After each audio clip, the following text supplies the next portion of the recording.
vou saber quem sou eu. Um jeito de aprender, conhecendo museus. O Brasil viajar sem sair do lugar. Cafuso ou mameluco, saber quem sou eu. Vou logo resolver, conhecendo museus.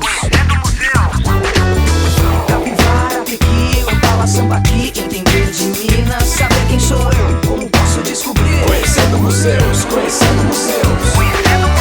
Neste mundo vou entrar, o universo conhecer a mim. Saber quem sou eu, já sei como fazer. Conhecendo museus, conhecendo museus. Conhecendo museus. O que é o que é? Que quanto mais cresce, menos se vê. O que é o que é? Que entra na água e não se molha. Quem nunca brincou de adivinhações? Assim como muitas outras brincadeiras populares, elas fazem parte do nosso dia a dia, da nossa cultura e também do nosso folclore. Você deve estar se perguntando, mas brincadeira é folclore? Sim, é folclore. Assim como as lendas, as histórias contadas oralmente, as músicas e danças populares, as comidas típicas de cada lugar, a arte popular e o artesanato e as técnicas e maneiras de fazê-los. Vamos investigar e refletir mais sobre esse assunto, conhecendo o museu pra lá de interessante, o Museu de Folclore Edson Carneiro.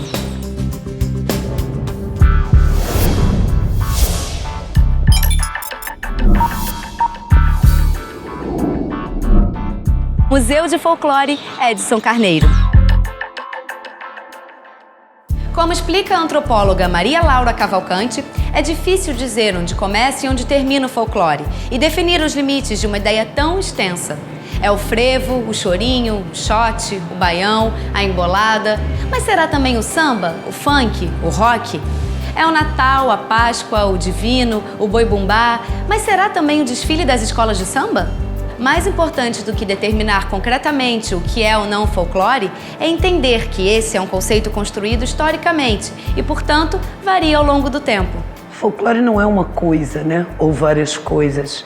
Na verdade, folclore é um campo de estudos, né?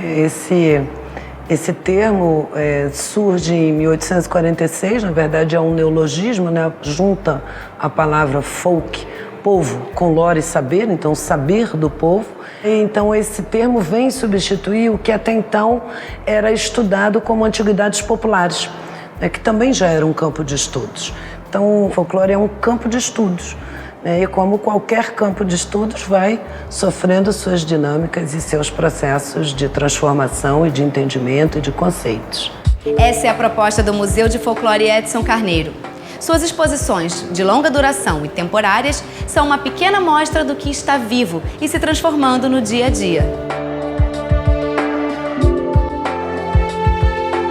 Vamos falar um pouquinho da história do próprio museu. O Centro Nacional de Folclore e Cultura Popular é uma instituição que tem sua trajetória marcada pela movimentação de intelectuais brasileiros em torno da valorização e preservação da cultura popular, desde a década de 1940. O Museu de Folclore Edson Carneiro faz parte desse movimento. Funciona desde 1968, no conjunto arquitetônico do Catete, na zona sul do Rio de Janeiro. Seu acervo hoje soma cerca de 13 mil objetos, 130 mil documentos bibliográficos e cerca de 70 mil documentos audiovisuais, extremamente variados e representativos da cultura brasileira. Mas por que o museu tem o nome de uma pessoa? Você sabe quem foi Edson Carneiro? Etnólogo, folclorista e historiador, Edson foi um dos mais destacados pesquisadores e divulgadores da nossa cultura popular. Ele viveu no Rio de Janeiro desde 1939, onde trabalhou como jornalista, ensaísta e professor. O Museu de Folclore tem seu nome desde 1976, como homenagem pela sua atuação fundamental para a história da instituição. A exposição está dividida em 5 módulos temáticos: vida, técnica, religião, festa e arte. Vamos começar pelo módulo vida. A Escada da Vida, do artista mineiro Antônio de Oliveira, resume bem o que vamos ver neste módulo. O ciclo da vida, que vai do nascimento à morte, é comum a todos os seres vivos, mas os grupos humanos valorizam de maneiras diferentes as etapas desse ciclo. Assim, momentos como o nascimento, a infância, a entrada na adolescência, na idade adulta, o namoro, o casamento, a morte, são cercados de rituais, também chamados de ritos de passagem, que variam de grupo para grupo, de cultura para cultura. Aqui temos várias representações de casais feitas por artistas de diferentes partes do Brasil, numa mistura de raças e tradições muito próprias do nosso país. Casamento na Polícia é do pernambucano Manuel Eudócio, nascido em 1931.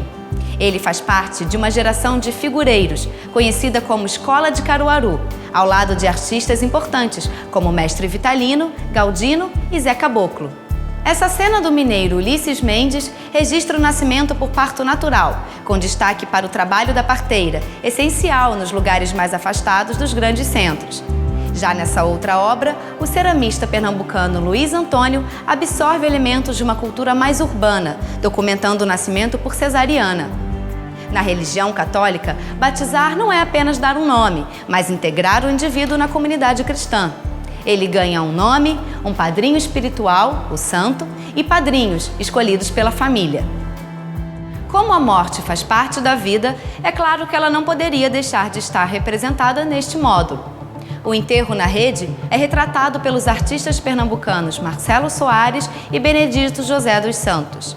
O ritual costuma ser precedido por velórios ou rezas de defunto, quando parentes e amigos do morto oram e cantam para que sua alma seja recebida no paraíso. Aqui temos várias peças dedicadas à amamentação. As crianças são amamentadas pelas mães ou por amas de leite, como essa mãe preta de Adalton Fernandes Lopes. Parte integrante da vida, o trabalho é realizado por homens, mulheres e até crianças. Temos aqui o registro de diferentes profissões e atividades. No universo rural, predomina o cultivo da terra, feito individualmente ou em grupo. Já nos centros urbanos, temos profissionais liberais, como advogados, médicos ou dentistas, e até de um cinegrafista. Lazer, dança e festa estão presentes ao longo da vida, permitindo ao homem refazer-se da dura rotina. O forró é uma das formas mais populares de divertimento coletivo, como vemos nesta representação do artista José Celestino. Adalton Fernandes de Lopes foi um mestre das peças articuladas. Aqui é retratado o universo do circo. As artes circenses, que exigem muita habilidade e treinamento permanente, são geralmente ensinadas de pai para filho. A engenhoca do pernambucano Solon Alves representa uma casa de farinha, onde se produz artesanalmente a farinha de mandioca. Essas peças articuladas de Adalton Fernandes Lopes também registram momentos de trabalho coletivo. Rodeio, babaçu e borracha já introduzem o tema do próximo módulo da exposição, técnica. Este módulo mostra as tecnologias tradicionais com as quais o homem transforma aquilo que encontra na natureza para produzir alimentos, utensílios, roupas, enfim, tudo o que ele precisa para o seu conforto e sobrevivência. Aqui observamos utensílios usados para fazer farinha. O rodo e a vassourinha de açaí são usados para se trabalhar no tacho de cobre, durante o processo de torragem. O caititu, esse ralador de madeira, serve para triturar a massa no coxo ou maceira antes de ser colocada no tipiti, esse longo coador de palha com que se extrai o suco tóxico da mandioca. O tema aqui é a produção artesanal do queijo, uma atividade que requer apetrechos simples, como a peneira de bambu coberta com um pano para coar o soro. As formas, tradicionalmente de madeira, hoje são substituídas com frequência por equivalentes em metal ou PVC. E a banca é essa mesa inclinada, com veios por onde escorre o restante do soro. Agora vamos falar de uma matéria-prima importantíssima para a humanidade: o barro. O barro é um material precioso em todo o território nacional. E para trabalhá-lo, os artesãos utilizam várias técnicas, entre elas o torno, de origem europeia, e o acordelado, ou rolete, aprendido com os grupos indígenas. Essas peças foram produzidas por artesãs de Apiaí, no Vale do Ribeira, São Paulo, uma região que tem tradição secular no trabalho com barro. Essa louça vermelha com motivos florais pintados é característica de Maragogi de Pinho, povoado que fica no Recôncavo Baiano. A arte do trançado está presente nos instrumentos de pesca, como redes, tarrafas e puçais, e também nos balaios, cestas, samburais e peneiras feitos com fibras. De origem indígena, o trançado fundiu-se com outras tradições e resultou numa enorme diversidade na arte da cestaria. As rendas, trazidas pelos colonizadores portugueses, são quase sempre associadas a comunidades pesqueiras. As feiras, principalmente no Nordeste do país, são lugares onde se vende de tudo e verdadeiros centros de tradição popular. Um dos produtos mais interessantes da feira é a literatura de cordel. São folhetos expostos para venda em um cordel ou barbante, o que deu origem ao nome. Você pode ver aqui algumas matrizes em madeira. Feitas muitas vezes pelos próprios poetas ou por encomenda, imprimem com seus traços fortes o tema do folheto. Essa recriação de um estúdio fotográfico ao ar livre relembra nostalgicamente a tradicional presença do fotógrafo lambe-lambe nos centros de romaria. Como a engenhosidade humana é grande! Mas falando em engenhosidade, será que vocês já descobriram a resposta para as adivinhações que eu propus no começo do programa? Confira! O que é? Quanto mais cresce, menos se vê. A resposta certa é a escuridão. E a resposta da segunda adivinhação? O que é? Entra na água e não se molha. É a sombra.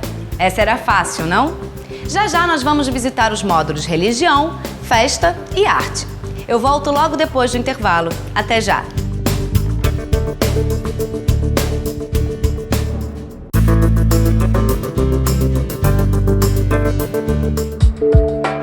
A religiosidade popular no Brasil é um sistema de crenças altamente diversificado. Catolicismo, candomblé, umbanda, espiritismo, são inúmeras religiões que convivem lado a lado e às vezes se combinam ou se misturam num sincretismo religioso que é um traço muito forte da nossa cultura. Essa escultura em madeira que veio de Minas Gerais é uma cabeça de roca que compõe uma estrutura com braços articulados em que se veste a roupa do santo. São Jorge é um dos santos mais populares no catolicismo brasileiro, com grandes festas que atraem milhares de fiéis. Associado a Ogum em rituais do candomblé e da umbanda, é mais um exemplo do sincretismo religioso no Brasil. São Benedito também é um santo bastante querido. Seu estandarte vai à frente da procissão em sua homenagem e é hasteado em mastros durante as festas religiosas de comunidades negras espalhadas pelo país inteiro. No imaginário católico, a pomba representa o Divino Espírito Santo, que desce sobre os apóstolos na última ceia. Entre essas imagens de pombas, temos um Nosso Senhor do Bonfim, que veio da Bahia, onde é bastante cultuado no catolicismo e também identificado com o orixá Oxalá. Ex-votos são objetos que os romeiros levam aos santuários como agradecimento por uma bênção ou graça alcançada. Podem ser fotos, óculos, cadeiras de roda, cartas, cruzes de peregrinação, vestidos de noiva ou também, como temos aqui, esculturas da parte do corpo que foi curada. Brasileiro é um povo que adora festejar e brincar. Então não poderia faltar aqui no museu um módulo especialmente dedicado a esse tema, festa. Aqui temos um pouquinho de tudo, começando pelas escolas de samba originárias do Rio de Janeiro e que se espalharam por diferentes cidades do Brasil.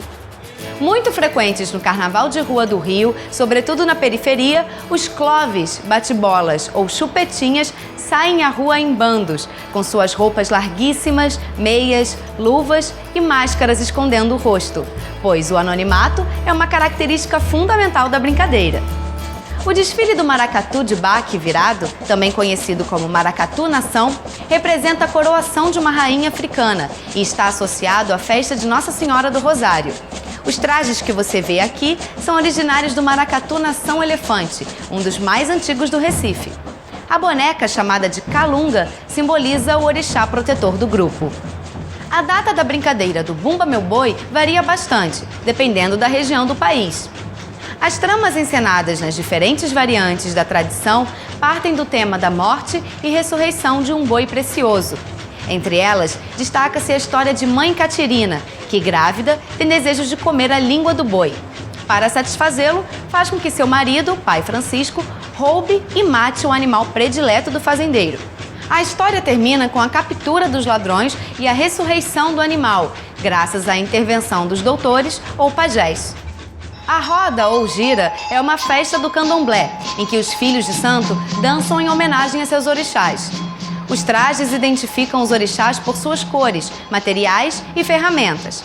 As folias de reis são grupos de devotos que se organizam para cumprir uma promessa aos 3 reis magos e começam sua jornada na véspera de Natal, cantando em versos o nascimento de Jesus, seu padecimento e morte.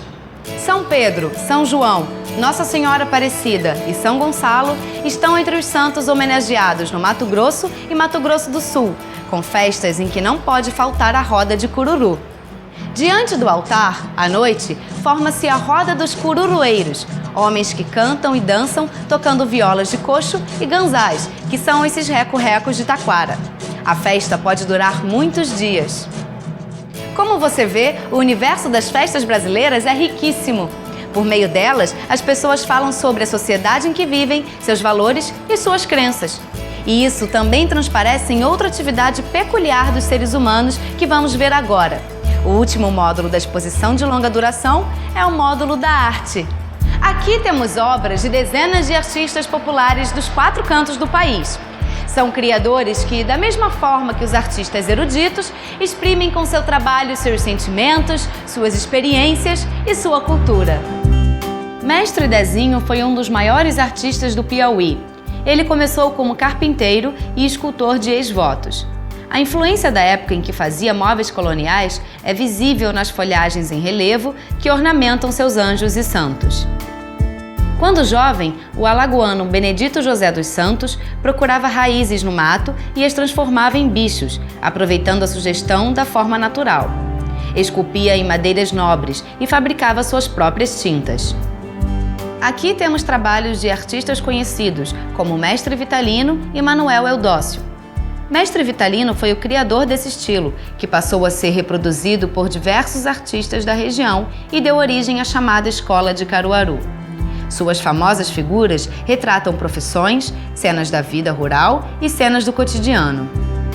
Manuel Galdino, de Caruaru, desenvolveu um estilo próprio no trabalho com barro. Muitas vezes, suas esculturas formam cenas ou partes de uma história criada pelo artista, que ele escrevia ou cantava para a pessoa que as comprava. O paraense Lafayette Rocha Ribas foi engraxate, pedreiro, carpinteiro, oleiro e pintor de paredes. Fazia seus próprios brinquedos, de barro, e um dia começou a fazer pequenos animais de madeira. Depois passou às figuras humanas, aos santos e às esculturas meio gente, meio bicho. O mineiro Geraldo Teles de Oliveira, o GTO, recorre à figura humana, esquemática e repetida, aliada aos símbolos geométricos do círculo e do retângulo, para construir suas incríveis esculturas. Jorge Brito, ou seu Jorginho, como ficou conhecido em Visconde de Mauá, Rio de Janeiro, usa o facão para descobrir figuras que ninguém suspeita, aprisionadas nos veios da madeira. O amazonense José Alcântara aprendeu a entalhar o cedro na oficina de móveis. Seu tema principal é a onça e outros elementos da fauna amazônica, muitas vezes reproduzidos em tamanho natural. As peças do mineiro Ulisses Pereira Chaves têm bases que se assemelham a potes, das quais se levantam figuras, compondo misturas inusitadas de pessoas e bichos. O cearense João Cosmo Félix, conhecido como Nino, nasceu em Juazeiro do Norte, Ceará. Esculpia bois, patos, urubus ou cenas do reisado, com todos os personagens. Conceição dos Bugres, artista gaúcha, esculpia seus bugres com machadinha e facão, preservando ao máximo a forma original da madeira. Bugre é um termo usado antigamente pelos europeus para designar os indígenas. Os monoblocos que lembram árvores de seres humanos com corpos que se mesclam são a linha mestra da obra do mineiro José Adão Fialho. Antônio Batista de Souza, português criado no Brasil, ficou conhecido como poteiro e é considerado um dos artistas mais originais do país. Suas figuras de barro, que vão surgindo sem nenhum cálculo inicial, misturam homens e bichos, santos e demônios. Poteiro também se destacou na pintura. Boaventura da Silva Filho, conhecido como Louco, nasceu em Cachoeira, Bahia. Começou fazendo cachimbos para aumentar a renda familiar, passando depois para esculturas maiores. Em suas obras se fundem o fantástico e o místico. Itamar de Pádua Lisboa faz parte da família Julião, de Prados, Minas Gerais, famosa pelas esculturas em madeira. Itamar dedicou-se a fazer leões, hoje marca do artesanato em madeira de Prados. A primeira experiência com cores do mineiro Ricardo de Osias foram ilustrações que fez para um livro sobre as espécies de madeiras da Amazônia, publicado pela Rede Ferroviária Federal, onde trabalhava. Ricardo passou então a pintar com os dedos, palitos e pincéis sobre papelão, sobras de Duratex e telas. As memórias das viagens que fez com o pai pelo interior do Paraná levaram Ivonete Gomes Miessa a pintar. Seu trabalho ganhou forte reconhecimento por meio de mostras coletivas e individuais.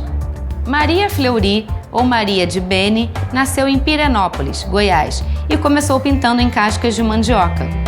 Depois, passou para a madeira e a cerâmica. Seu tema mais forte são as representações da cavalhada da Festa do Divino, que já foram incluídas em mostras internacionais.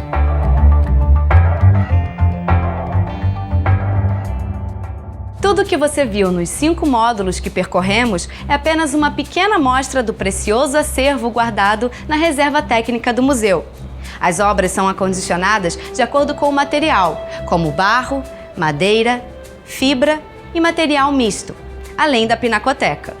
O museu possui ainda um arquivo com registros de áudio, vídeo e inúmeros documentos sobre as técnicas de produção, que também são consideradas patrimônio imaterial. Nesta galeria anexa ao museu, batizada em homenagem ao mestre Vitalino, são realizadas mostras temáticas temporárias, com peças do acervo que não fazem parte da exposição permanente. A Sala do Artista Popular é um espaço de exposições de curta duração, onde os artistas e comunidades de artesãos podem mostrar e comercializar suas obras. Aqui também são vendidas publicações do Centro Nacional de Folclore e Cultura Popular, como livros, CDs, catálogos e cartões postais. É na área de pesquisa que se fundamentam e estruturam todas as ações do Centro Nacional de Folclore e Cultura Popular. Suas linhas são dirigidas para a produção de conhecimento e produção e aquisição de acervos de diferentes naturezas, estimulando o florescimento da cultura popular. A função dos museus é ser um espaço de prazer, da relação do homem com a vida e as coisas que constrói e cria, de descoberta da nossa cultura.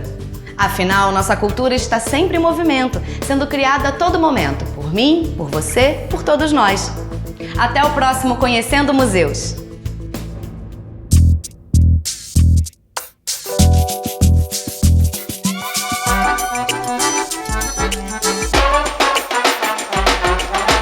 Dinossauro, avião, pororoca, timão. Histórias vou saber quem sou eu. Um jeito de aprender, conhecendo museus. O Brasil viajar sem sair do lugar. Cafuso ou mameluco, saber quem sou eu. Vou logo resolver, conhecendo museus.